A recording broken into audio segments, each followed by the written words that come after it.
With threats to our nation waiting around every corner, adaptability is more important than ever. When conditions change without notice, quick strategic thinking is crucial. And with obstacles consistently impending, determination is essential in overcoming them. It's this willingness, decisiveness, and resilience that sets Marines apart. With our fighting spirit, we don't just fight battles, we win them. Marines are the constant our nation counts on to fight the unknown. And through adaptable problem solving, we do just that. Learn more at marines.com. Survivor 46 is here, and so is On Fire, the only official Survivor podcast, and we have a twist this season. The winner of Survivor 45, Dee Valladares, will be joining us every week. We're going behind the scenes of the biggest moments, the how and the why things happen, and the strategy and analysis you can only get from someone like me, a Survivor winner. Listen to On Fire, the official Survivor podcast, wherever you get your podcasts.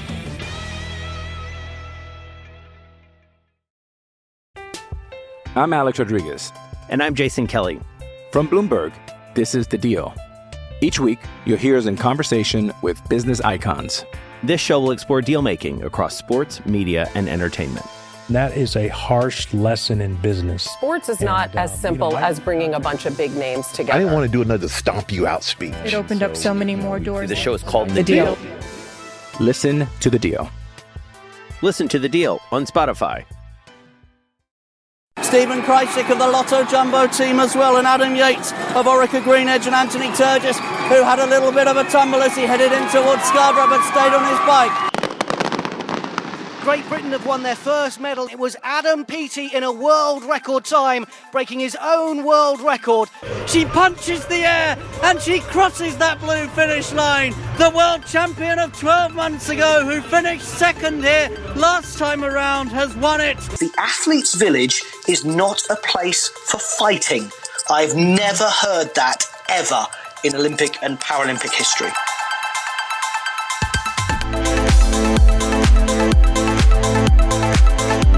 This is Anything But Footy, the Olympic and Paralympic podcast, covering the games all the time, rather than once every 4 years. I'm John. And I'm Michael, and coming up in this episode, what a marathon. What a London Marathon. And we are speaking to you from the finish of the London Marathon as we review one of the greatest ever events in its history.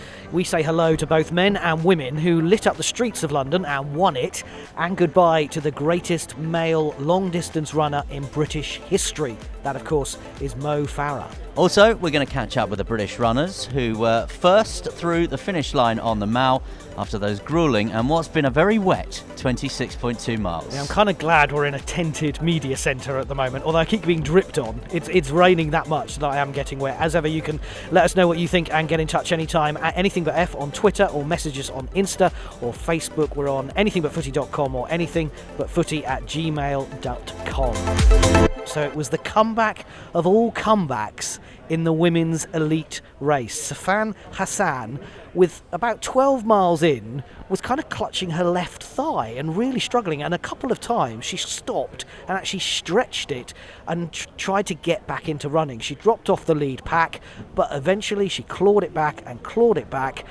by the time we hit the embankment, Westminster, and round the bend, she was in the front three, and she won with a sprint finish. She's probably my new favourite athlete after today. She's been absolutely fantastic to chat to, and we spoke to her obviously for Anything But Footy. We'll hear that in a moment. I chatted to her for Talk Sport, been covering the event for the radio today, and so much from those conversations that we had with her about the race. She woke up this morning, she said she was nearly crying, thinking, what am I doing running a marathon? Because we know her as a track runner and Olympic medalist over 5k and 10k. I think there were three things today where it could have gone very wrong for Sifan Hassan.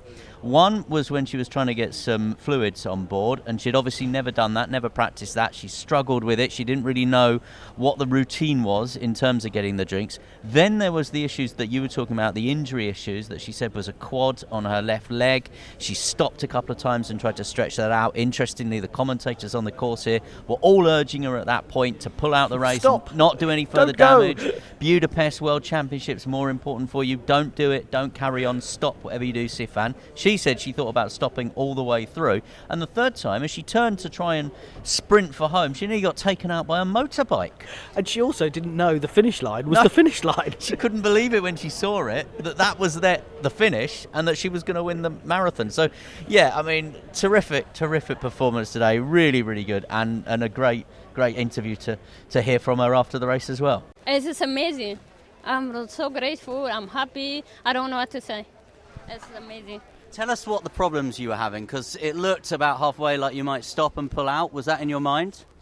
Yeah, so many times, and I like until the last 2 kilometers, I thought I'm gonna stop somewhere. But after 35 kilometers, I was feeling good, and I didn't even feel the pain. I was like, but still, I thought I didn't even care to win. I was like, okay, whatever, number 5, number 6. I just want to finish the race. That's all matter for me. That's like, or I was try to just go as much as far possible to get experience. For me, it's like learning moment. I want to learn as much as possible. What was it like when you saw that finish line? And then at what point did you think, I am going to win the London Marathon? When I crossed the line, I say, okay, I'm going to win London Marathon. I didn't even believe it. So again, look, I saw it. I feel good at the last 2 kilometers, but I thought, no, everybody feel good. And I saw also the finish line. I'm like, that's not possible. Like maybe it's something wrong with me. Like maybe something going on and another kilometer left. And I didn't even believe it. Just finally, how does this compare to double Olympic gold? For me, it's no less than that. Because the distance is 42 kilometers. I have bigger respect for it. So it's no less for me than Olympic. I never forget. I will never forget about it. I never. And what she also told us after that is that she is not going to concentrate on the marathon now. She's going to go back to the track.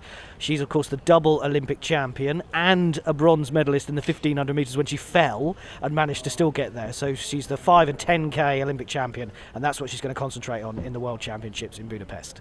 Yeah, she says she will go back to marathon running. She's looking at one in America, and she just said she had a tremendous time in London, so I think we will see her on the streets of London soon as well. It got even better then. We thought that was an amazing race. And then the men's elite race, the second fastest marathon ever, and a course record for Kelvin Kiptum of Kenya. Now, he, I think, won his first ever marathon in Valencia in 2022. He burst onto the scene there. He's really burst into the scene now in London. 18 seconds off a world record. Yeah, he's really pushing, isn't he, Eliud Kipchoge? I don't know whether it's the end for Eliud Kipchoge. He's not raced today, but he is here. He started it. He is here, and he's been watching it, and I'm sure he'll have been watching Kelvin Kiptum as well. But I think what was impressive was the time over the second half of the marathon, which, as I understand it, was faster 59. Faster than the first half. He did it in less than an hour. That is absolutely sensational. So, yeah, I mean, we have just seen 2 brilliant exhibitions of elite marathon running on the streets of London today. We'd been talking, hadn't we, about world records in the build-up to this. We thought that might come in the women's race because it was so loaded, and then we were talking pretty much right up to the mile about this world record in the men's race, and as you say, just 18 seconds off the end. Incredible. And you caught up with him afterwards. Well, congratulations. What does that mean to have achieved that in London today? I'm so happy. Yeah, so much happy. Did you expect to run as fast as you did? No. First of all, the rain was almost halfway. The rain was so much. How tough were the conditions? Can you describe them to me when you woke up this morning or when you got to the start? The conditions were so bad. I didn't expect to run like this. Maybe we could have run 2:04. Yeah.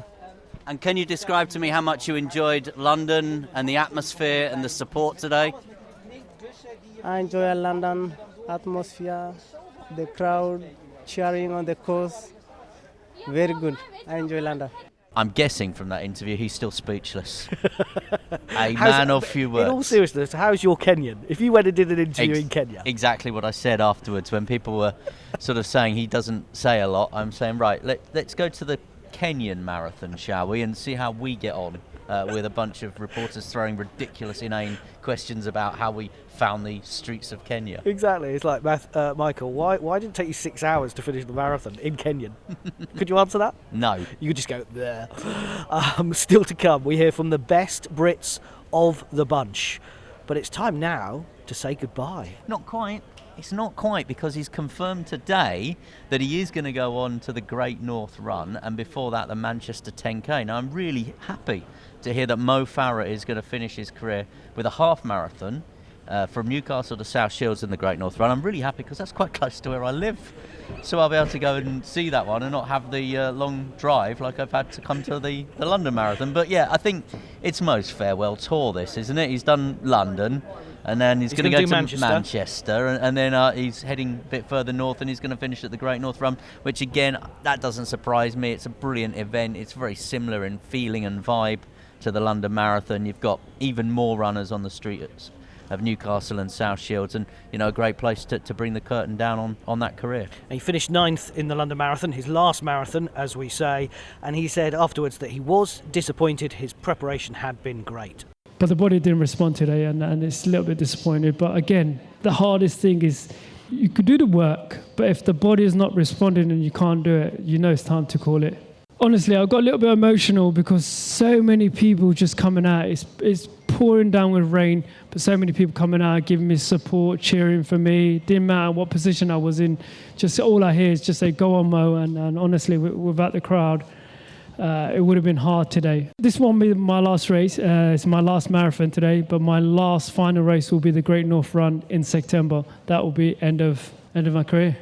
So just quickly on that announcement, Great North Run. That's it. He's then officially retiring, and he confirmed, I'm not going back to the track or anything weird like that. Yeah, I think we'll see him. I think we will see him do some runs. Well, he said he'd come and do the media interviews here. Yeah, didn't he? well, I know he was asking for the Eurosport job. Well, it was basically he issued one of those "come and get me, please" to television to come and join the analysis roster. I think we're still going to see him. I think in the same way that we saw Paula Radcliffe, for example, come back and do not a competitive marathon, but more an exhibition marathon. It wouldn't surprise me if, for the right cause or whatever, we see Mo Farah back on the roads in London or wherever. But I think we'll still see him around and about. You mentioned Paula Radcliffe, 20 years on since she broke the world record. It's still the world record, and the course is still the course record here in London. So who's better? Who's the greatest long-distance runner in British history? I'm not going to answer that, because I think what Paula Radcliffe did over the marathon, and we know what she did over the marathon in terms of her achievements and her times, doesn't compare to what Mo Farah has done in the marathon. But I think when you look at Mo Farah's record on the track in terms of his medals at Olympic level and World Championship level, Paula Radcliffe hasn't got anywhere like that collection. So I think you're basically asking me to compare a 100-metre sprinter with a triple jumper and saying who's the best athlete, because 5K and 10K on the track compared to a marathon runner, I think very different disciplines. And that's so I'm not answering. No, that's fine. And that's why I said in the intro he's the greatest long-distance male runner in British history, because I think you're right, you can't really compare them, and Paula's marathon record is unbelievable, but double Olympic champion for Mo Farah on the track is unbelievable as well. So I agree with you on that, but it's good fun to have these debates. Yeah, we like to have the odd argument. And of course, Mo Farah wasn't even the fastest British man home either. It was Emile Cairess. He was the first man home in 7th. He beat Mo Farah, as we rightly say, and you caught up with him afterwards. So how do you reflect on that marathon? It was a really good debut. I think it was tough towards the end. I felt good for most of it, and then terrible for the last little section. So, a good learning experience, and I'll take those lessons into the next one. Is that what today was about for you? Education at this distance? Yeah, definitely. That was the primary goal, and I think I achieved that. Some big lessons learned, and to get a decent time is a good bonus. What did you learn then today? I learned that I need to probably slow down a little bit more coming through the drink station, because I missed 2 drinks. I just didn't grab them properly, and then should carry a gel. I can strap some gels to my bottle, so if I do miss them, then I can take the gels on. And then also, if I feel good, just be patient and don't be too aggressive when you've got a good distance left. We saw you on Thursday, sat next to Mo Farah, but you're the first Brit home today. How proud are you of that? Yeah, I'm very proud to be first Brit, and I'm proud that I could have a good debut.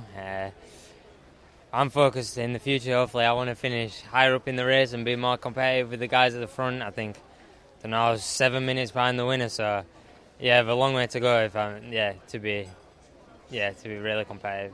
And just finally, a quick word about Mo and all of his achievements on what is his last day out the marathon. What would you say about him?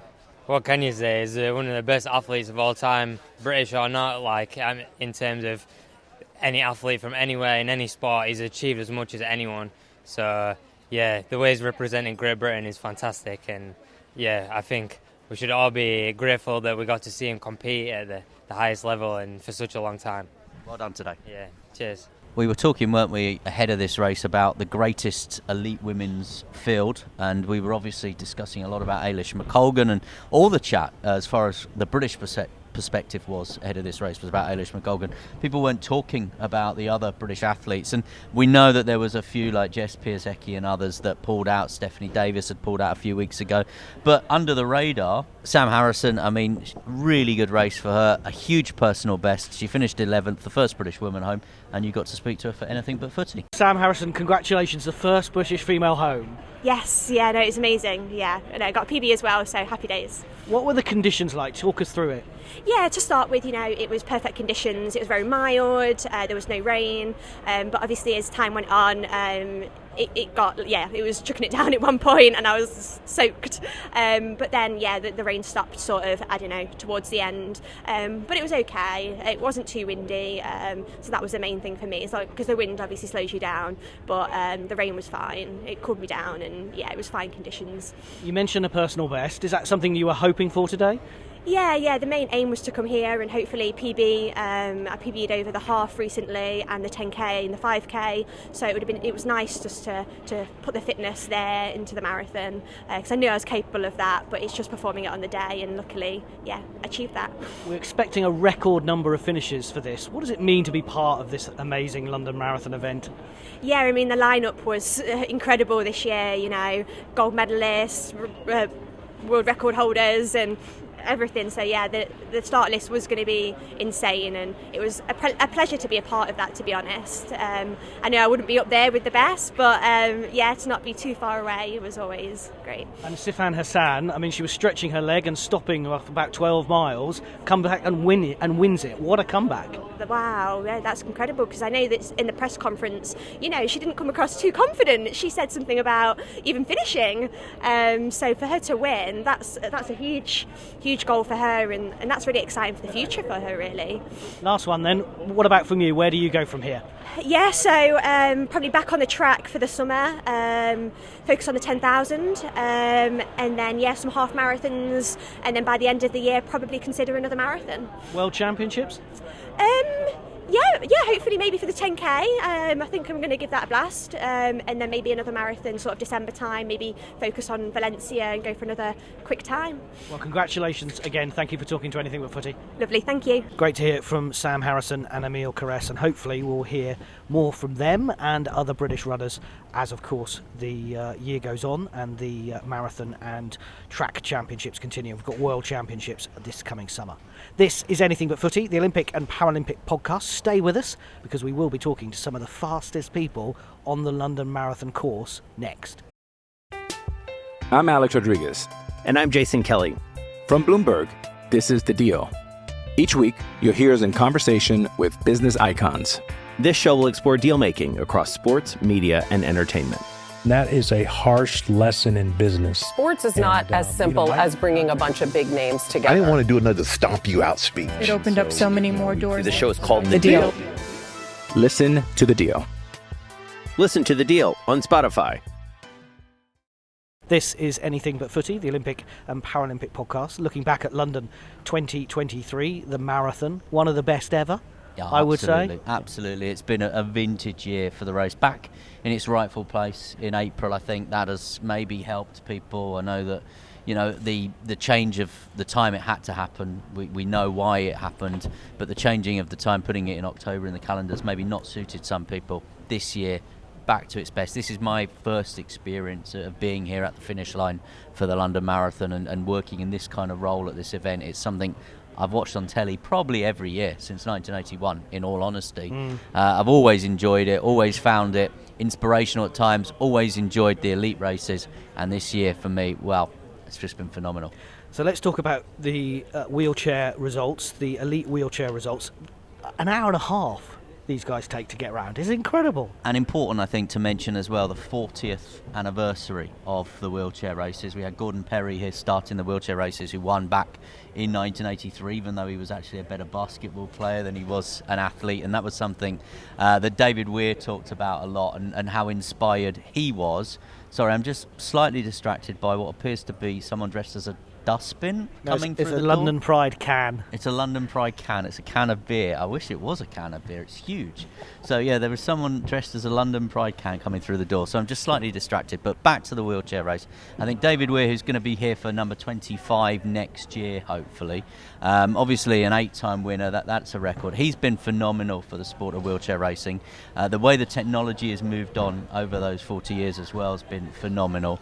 And as I've said before, and I don't apologise about saying it again, it was the London Marathon that first introduced me to disability sport, not the Paralympics. I was seeing people doing sport in wheelchairs in the London Marathon long before I ever watched the Paralympic Games. Let's hear from David Weir. He was 5th, but first, the men's winner Marcel Hug, who won his 5th London Marathon and 3rd in a row, and also Madison de Rosario, the women's wheelchair winner. Well, so congratulations. What does it mean to have won 3rd consecutive London Marathon, 5 in total? Thank you very much. Yeah, it means a lot to me. I mean, to win here in the London Marathon is really special. But of course, to win in a second consecutive strike, so it's just even more. Yeah, it means even more. Do you get attached to courses and races and look forward to them? Is London like that for you now because you've had success here? Yes, I'm always looking forward to the London Marathon. Of course, I had a lot of confidence from the races before, the marathons I had already this year. But of course, London is really special because it's such a great marathon. It's such a great atmosphere here. There are so many crowds everywhere, and they give us so much energy. And yeah, it's a nice course as well. And so yeah, it's just great to be here. David, 5th in your 24th London Marathon. Talk us through the day. Yeah, it was tough. I tried to stay with him in the first sort of 10k. There was no chance. My body just wouldn't let me. The age, I think, I can't get my heart rate as high as I, could 10 years ago. So, but yeah, it's just one of those things, and yeah, we'll see. I don't know.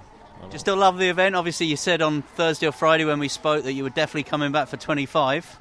Yeah, I'll definitely come for 25. I'm not sure after that. I gave it my all this winter, and I had a really strong winter, and the guys are just in another league at the moment, and they're younger than me, and I've just got to accept that. And you spoke about Marcel. You talked about him being the future, the next generation. He's equalled your 3 consecutive victories today. What words have you got to say about him as the winner? He's just a phenomenal athlete. I've got a lot of respect for him.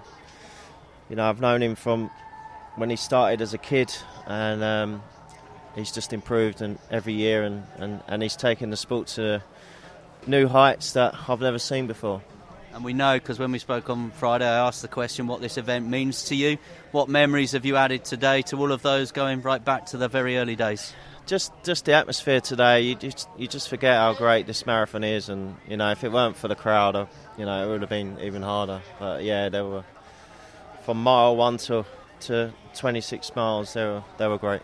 Appreciate your time. Thanks as ever. Cheers. Thanks, David. This is my very first marathon in 2013, so it's always nice to come back. And since I've kind of come back to marathons after a bit of a break, this is only my 3rd London, so I had to pull out the day before last year, so that was quite tricky to I think mentally kind of process and get through. And so I think to be able to line up, I was lining up this morning. I was like, this is much further than I got, in October. So really nice to be back here, and really happy with that. And a really strong field, exciting finish as well. What's gone through your mind now you know you're the London Marathon champion? Oh God, an unreal field. I think that was one of the most intense parts of it is that mental side of it. I think when you're in a field like that, you look around you and you know everyone's strengths, and the lists for each of them are so incredibly long, and those lists of weaknesses are real short. So it's an intimidating field to be in, and you're trying to read the race and do it, but they're not exactly a group that make too many mistakes out there. So yeah, it's very intimidating, and to have it come down to a sprint is always a bit stressful, but I was really glad I was able to hold the bit of a gap that I made, and seeing Manuel as well come up beside me was very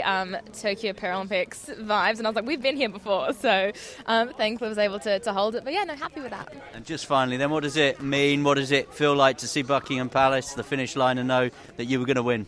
Oh, I did not know I was going to. My head was down for that part, to be honest. I cannot say I noticed it one bit. And I think that's the funny part about this race. It goes through so many iconic landmarks. It's one of the most incredible parts of it. And I have to, I think, watch the video back to actually notice any of them. But no, it's an unreal place to finish. And to know you're finishing such incredible historical landmarks, unreal. Well, congratulations. Well done. Thank you. It feels such a long time ago since the wheelchair races. It feels even longer ago when I caught up with a couple of people early this morning about the marathon, and this is what's so exciting about it, is that 6 or 7 in the morning there's people who are nervous and excited and haven't slept much before. I caught up with Aidan and Grace before the race. London Marathon morning, how did you sleep? A bit intermittent, but I managed to finally fall asleep. It's too excited, so. Is that the overall emotion? Yeah, I was thinking I was going to be really nervous, but then the last few days it's just been excitement, so I haven't really had the nerves yet. It could come, but mainly just excited. What's it mean to run the London Marathon? I think I forget when everyone says they've done other marathons, you forget it's the same distance, because everyone talks about the London being the marathon to run. So I think because it's my first time, it's definitely a good one to tick off the first time. But yeah. I saw you being dropped off at the train station. Is anyone going to come and support you later? Yeah, my mum dropped me off and just found it hard to leave. But they're all coming later. I've got a group of friends and a group of family coming to watch. So yeah, tell them to shout something different so I know who it is. But yeah, I'm excited. And who are you running for? I'm running for the Soldiers charity. Happy to get around, happy to raise money for them. Well, good luck. Thank you very much. Cheers. Hi, I'm Grace and I'm from Breast Cancer Now, and we're here supporting our runners. And we're here quite early because I think we're about the 24, 25 mile mark, but it's very quiet at the moment. Yeah, so just here, make sure we get a good spot so we can cheer all the runners on at mile 24. Really important place to be to get them over that last distance. Because this is the hardest bit, isn't it? I've never run the marathon myself, but I understand you kind of hit a wall and you just to get through that last couple of miles. Yeah, the runners just need some extra support at this point. They're so close to the end. It's really, really tough. So we just want to be here to make sure that they can get through to the end and be here to cheer them on. Do they hear you? Because there's going to be so much other noise. We make sure we're going to have hopefully about 25 volunteers here on this point, so we just cheer really loud for everyone and just extra loud for our Breast Cancer Now runners. And how many runners have you got for Breast Cancer Now? I've got about 250 today. Finally, what's it like being part of the London Marathon and the fact it's back in April as well? It's brilliant. It's such an incredible event. It's an event like no other. The atmosphere, everyone coming together to cheer everyone on, and seeing all the runners and what it means to them to be taking part is really something very special. We wish you all the best of luck. Thank you. And you know what? Today has been a vintage London Marathon, and we'll talk about Madison de Rosario, we'll talk about Marcel Hug, we'll talk about Sam Harrison and Emile Cairess from the British point of view. We'll obviously talk about Sifan Hassan and Kelvin Kipton, and it will be Mo Farah that gets all the headlines tomorrow because he said goodbye to the marathon. But actually, this race is about that person dressed as a London Pride can, and it is about Aidan that you bumped into on the train into London today. That is what the London Marathon is all about. As ever, you can get in touch anytime at Anything But F on Twitter, or message us on Insta or Facebook. We're on anythingbutfooty.com or anythingbutfooty@gmail.com on the email. So a record-breaking London Marathon in many more ways than one. 48,000 plus runners will finish on a rainy, wet day in London, but the support has been incredible, and so has the athletic performance.